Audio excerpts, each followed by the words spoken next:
Lecture number 16 है और lecture number 16 का पार्ट 1 है, यूनिट नंबर 7 है फर्स्ट एड। ठीक है, चैप्टर नंबर 6 तक तो आप पढ़ चुके थे ना, और आज हम स्टार्ट करेंगे चैप्टर नंबर 7।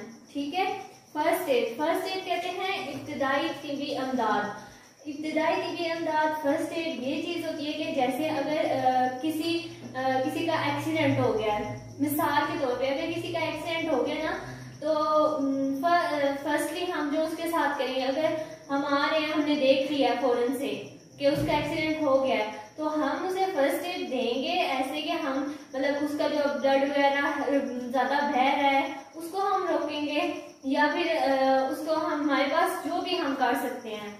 या घर में कोई हादसा हो गया घर के अंदर, तो घर के अंदर अगर मतलब वो कहते हैं कि अगर कोई जल जाए तो उसके साथ वो लपेटना उसे गर्म चीज में, या इस तरह से जो भी हम घर में जो करते हैं ना, पहले जो उसकी तिब्बी अमदाद करते हैं उसको हम कहते हैं, मतलब डॉक्टर के पास, सिंपली मैं आपको ये कहती हूँ कि डॉक्टर के पास जाने से पहले हम जो घर में उसका जो इलाज करते हैं, छोटा मोटा कोई भी किसी तरह, तो डॉक्टर के पास ले जाने से पहले हम जो उसका थोड़ा बहुत कोई भी इलाज करते हैं उसको हम कहते हैं इब्तिदाई तिब्बी इमदाद।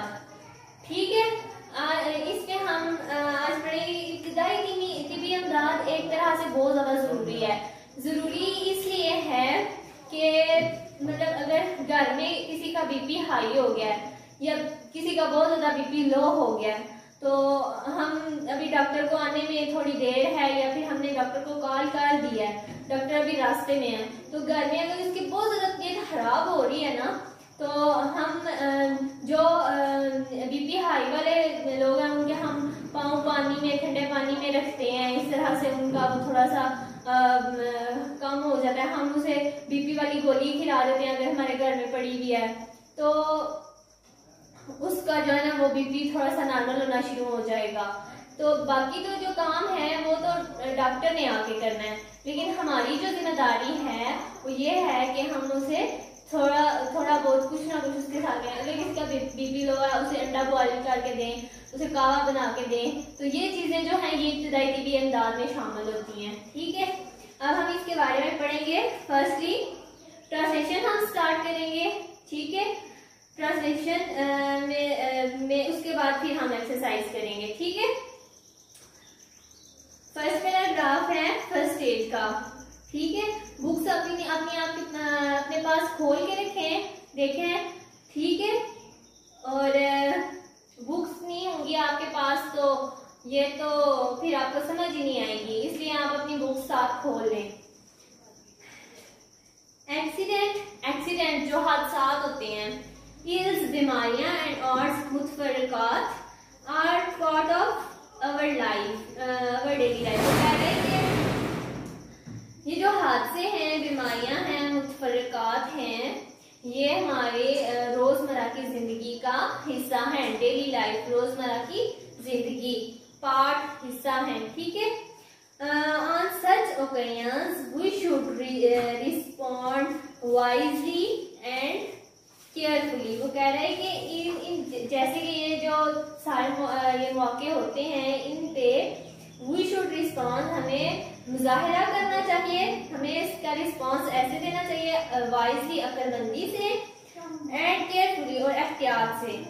वो कह रहे हैं कि हमें इन मौकों पे हमें अक्लमंदी का मुजाहिरा करना चाहिए, देन हमें एहतियात बरतनी चाहिए। एक तो हमें अक्लमंदी का मुजाहिरा करना है। ठीक है, हमने अभी कोई हादसा हो गया तो हमने उसे देख कर हम खुद ही अपने ही शौक में पड़ जाए, हमें ही सदमा लग जाए, ऐसा नहीं करना। हमें अक्लमंदी का मुजाहिरा करना चाहिए और हमें एहतियात करनी चाहिए।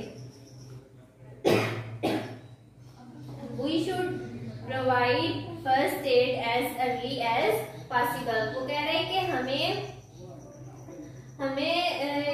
we should provide, हमें फर्स्ट एड उसको प्रोवाइड करनी चाहिए। प्रोवाइड करना मतलब मुहैया करना, हमें सबसे पहले उसे फर्स्ट एड प्रोवाइड करनी चाहिए एज अर्ली एज पॉसिबल, जितना ज्यादा जल्दी हो सकता है, जितनी ज्यादा जल्दी हो सकती है हमें फर्स्ट एड प्रोवाइड करनी चाहिए।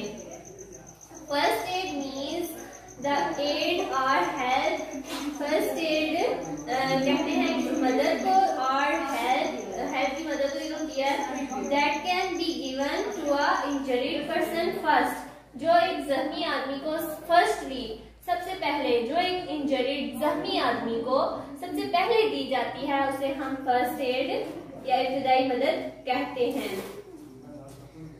That is before any other help arrive, किसी और मतलब किसी और मदद के आने से पहले, मिसाल के तौर पर डॉक्टर के आने से पहले या किसी और मदद के आने से पहले हम जो एक जख्मी आदमी को प्रोवाइड करते हैं उसे हम फर्स्ट एड कहते हैं। Nowadays there is usually a telephone, कह रहा है कि इन दिनों में ये जो रोजमर्रा के जो अभी दिन चल रहे हैं, there is usually आमतौर पर a टेलीफोन जो होता है not far away, कहता है कि टेलीफोन करना, ये जो मोबाइल फोन है अभी हमारे, कहते हैं ये तो आम से हैं, ठीक है, अब ये इतनी दूर नहीं है। पहले तो जमानों में होता था कि बहुत ज्यादा किसी के पास, बहुत कम किसी के पास फोन होता था, बहुत ज्यादा दूर होता था, ठीक है, किसी मतलब 10 किलोमीटर के फासले पे एक फोन है, फिर 10 किलोमीटर के फासले पे एक फोन है, इस तरह से पहले इतनी दूर फोन होते थे। पहले तो बहुत पहले तो होते ही नहीं थे। तो अब कह रहे हैं कि अभी तो हर किसी के पास मोबाइल फोन होना तो आम बात है। तो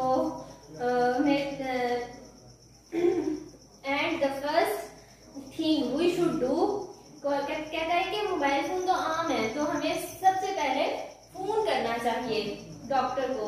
इफ अ सीरियस एक्सीडेंट अकर, अगर कोई खतरनाक सीरियस एक्सीडेंट, अगर कोई खतरनाक हादसा अकर नुमा हुआ है, is to call for an ambulance, तो एम्बुलेंस को फोन करना चाहिए।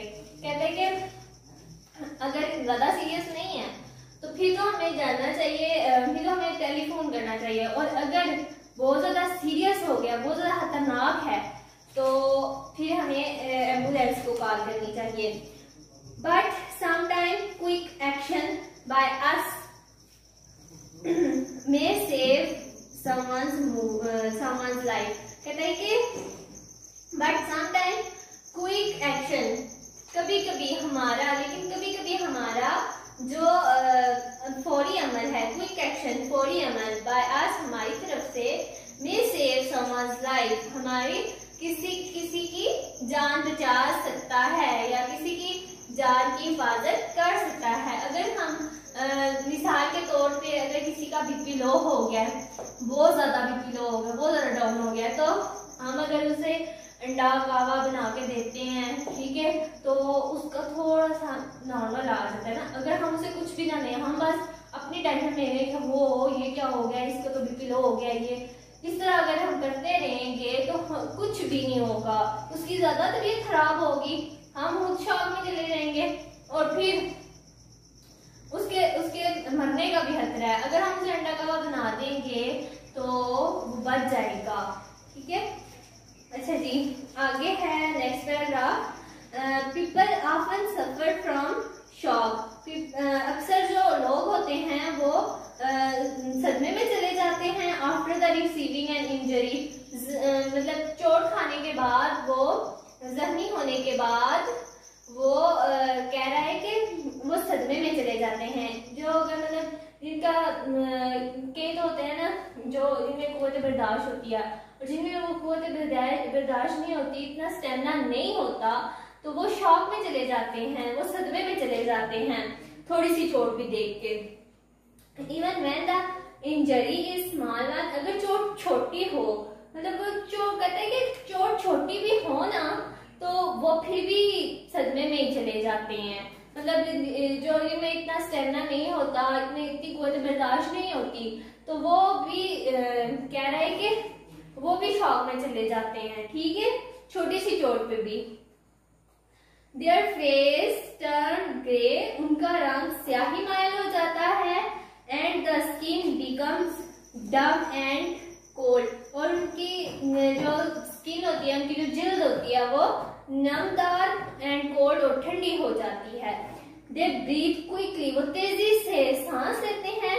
Such people should be kept warm. कहते हैं कि इस तरह के जो लोग होते हैं, इस किस्म के जो लोग होते हैं जिनमें इतना स्टेमिना नहीं होता, वो सदमे में चले जाते हैं, उनको हमें गर्म रखना चाहिए। ठीक है, केप्ट वार्म, गर्म रखना चाहिए।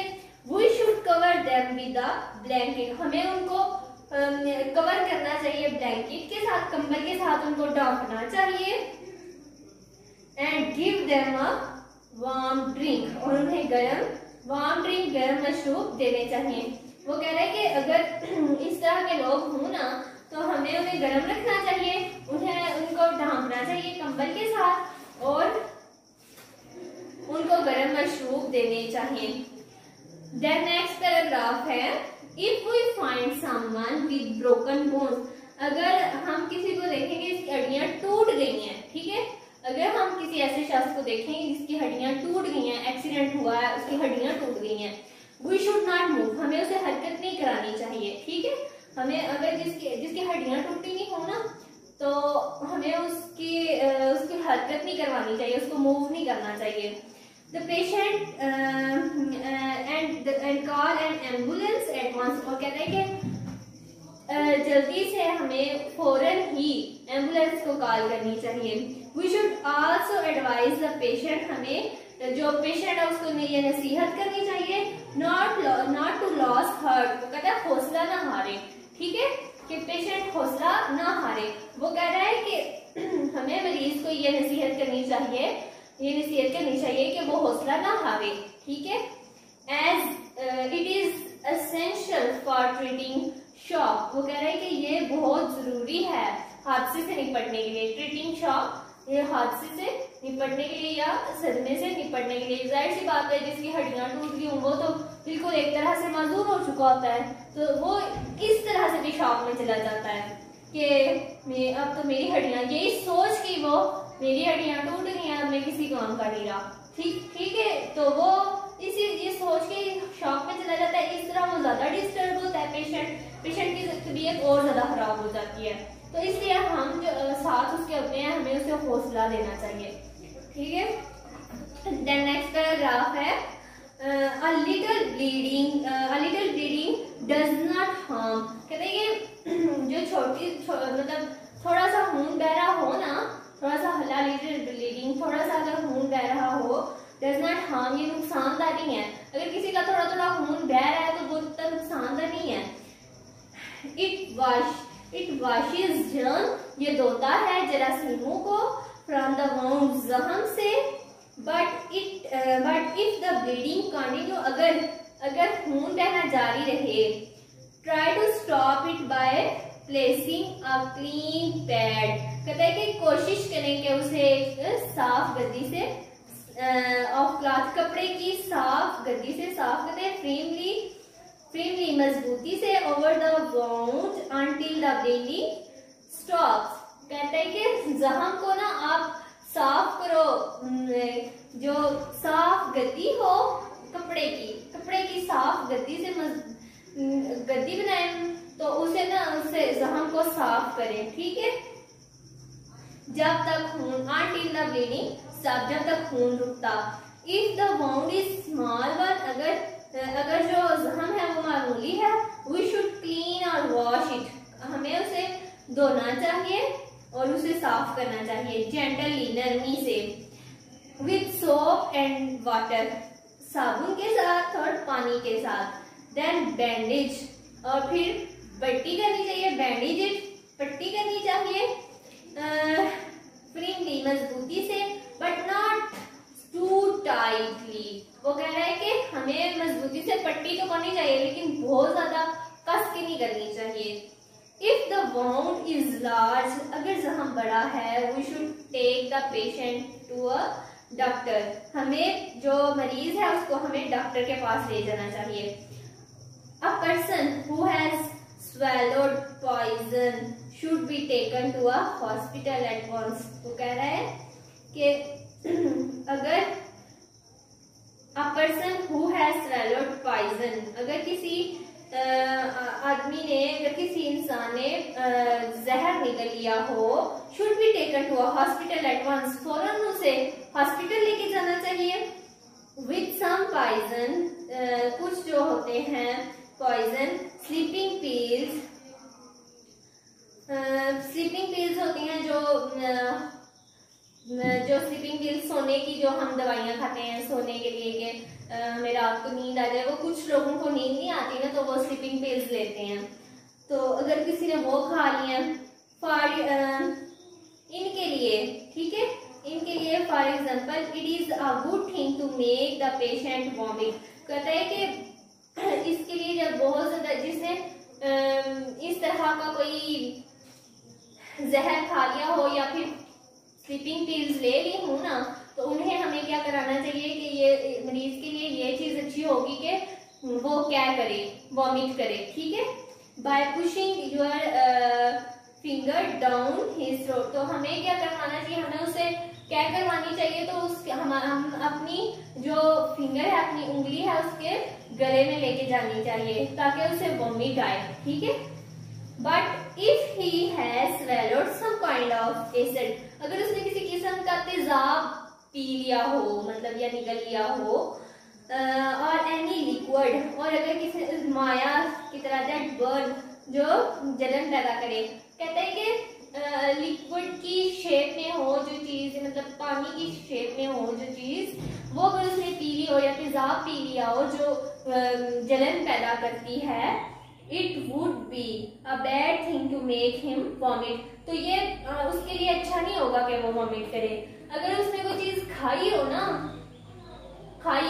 तो तब उसके लिए वॉमिट करना अच्छा है कि वो बाहर निकल आएगी। लेकिन अगर उसने कोई चीज पी ली हो तब उसके लिए वॉमिट कराना अच्छी बात नहीं है। The poison would burn his throat. तो कहते हैं कि जो जहर है, ये जो माया फॉर्म में होता है, ये उसके गले को जला देगा। एज इट कम्स अप, अगर वो ऊपर आ गया, कह रहा है कि अगर वो ऊपर आ गया ना तो वो उसके गले को जला देगा। It is therefore best to take the patient to the hospital at once. तो ये इसके लिए best to take the patient, ले जाना पेशेंट मरीज को टू द हॉस्पिटल में एट वंस फौरन। But try to find out what the patient has taken. लेकिन ये आपको मालूम करना, फाइंड आउट मालूम करना what the patient has taken, के मरीज ने क्या खाया है, क्या लिया है, so that you can tell the doctor. तो इस तरह आप डॉक्टर को बता सकेंगे कि पेशेंट ने ये चीज खाया और इसका इलाज ऐसे करें। वरना जो डॉक्टर है वो अपने तरीके से इलाज करे, उसे पता ही नहीं होगा कि पेशेंट ने क्या खाया है, क्या पता उसे वॉमिट करवानी हो तो वो वॉमिट ना करवाए, तो ये नुकसानदेह होता है फिर पेशेंट के लिए। इसलिए हमें सबसे पहले ये मालूम करना बहुत ज्यादा जरूरी होता है कि पेशेंट ने क्या खाया है, ठीक है। ये इतना है आपका, जो आपका हाफ रह गया वो हम कल करेंगे, और ये इतना आपने सही तरह से तैयार करना है, बिल्कुल भी मुश्किल नहीं है। बाकी जो ट्रांसलेशन रह गई है वो हम पार्ट 2 में करेंगे, ठीक है बच्चों। अल्लाह हाफिज।